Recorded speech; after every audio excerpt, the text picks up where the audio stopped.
ముఖ్యమంత్రి గారు మాట్లాడుతూ సన్న బియ్యం రద్దు చేస్తా అని ప్రజలను బెదిరించారు. బియ్యం పథకం ఈ ప్రభుత్వానిదా?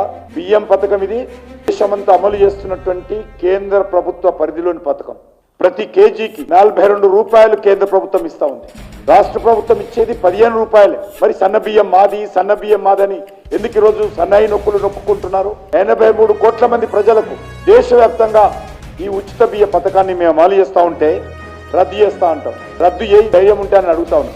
ప్రజల డబ్బు ప్రజల కోసం వెళ్తా ఉన్నది. దాన్ని రద్దు చేస్తామో మా కోటేయకపోతే అని బెదిరించడం ఏదైతున్నదో ఇది పూర్తిగా ఎన్నికల నియమావళికి విరుద్ధమని ఈ సందర్భంగా మనవిస్తున్నాం. అధికారంలోకి వచ్చి 2 సంవత్సరాలు కావస్తున్నా ఇచ్చిన హామీలు అమలు చేయడంలో పూర్తిగా వైఫల్యం చెంది ప్రజలను మోసం చేసి ప్రజలను వెన్నుపోటు పొడిచింది కాంగ్రెస్ పార్టీ. జూబ్లీహిల్స్ ఎన్నికలకు సంబంధించి తాయిలాలతో ఒక వర్గాన్ని బుజ్జగించేటువంటి ప్రయత్నం చేయడం, 1000 గజాలు కబ్రస్థాన్కి ఇస్తారు.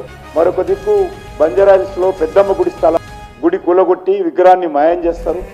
ఆ గుడికి 50 గజాల స్థలం ఇవ్వమంటే పాత గుడికి ఇవ్వడానికి ముందుకు రారు. కానీ కబ్రస్థాన్కు మాత్రము 2 ప్రాంతాల్లో 1000 గజాల స్థలం ఇస్తారు. ఒక వర్గానికి సంబంధించి వ్యక్తికి ఆధారబాధారుగా మంత్రి పదవి ఇస్తారు. ఇది ఓడిపోతామన్నటువంటి ఫ్రస్ట్రేషనా లేక కాంగ్రెస్ మార్క్ రాజకీయమా తెలియజేయాల్సినటువంటి అవసరం ఉంది.